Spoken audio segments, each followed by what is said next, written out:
Les opérateurs économiques se sont déplacés massivement à Douala ce 16 janvier 2023 pour écouter le ministre des Finances, Louis-Paul Motazé, venu dans la capitale économique du Cameroun pour lancer officiellement le budget de l'État du Cameroun, exercice 2023. Un budget qui s'élève à 6 345,1 milliards de francs CFA.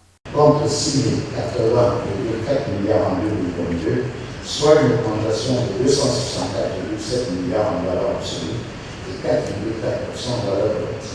Le ministre des Finances, dans son allocution, annonce les innovations douanières et fiscales.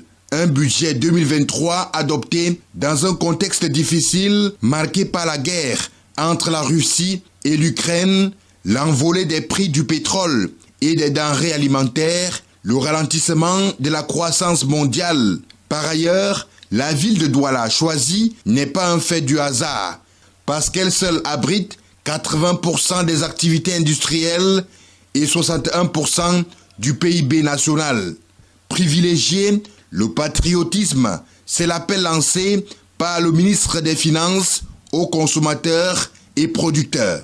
Entre autres priorités du budget 2023, conformément aux objectifs de la SND 30, le renforcement de la stabilisation des réseaux électriques de Douala, l'aménagement de l'entrée Est et Ouest de Douala, y compris la construction du second pont sur la Dibamba, la réhabilitation de la route Douala-Bandoun, section Bekoko-Loum, pont du Cam. Nous avons déjà donc des projets miniers et industriels qui ont été annoncés. Il s'agit de les prendre en charge.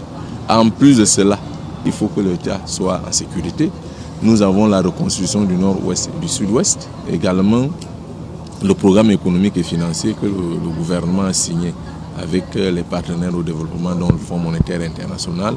Nous avons la décentralisation, nous avons aussi la lutte contre la vie chère, et la préservation du pouvoir d'achat. Les exposés sur les innovations fiscales douanières, sur le budget d'investissement public et sur les innovations en matière de contractualisation publique permettent aux opérateurs économiques présents de mieux comprendre la loi des finances 2023 promulguée par le président de la République Paul Biya le 27 décembre 2022 et exécutoire depuis le 1er janvier 2023.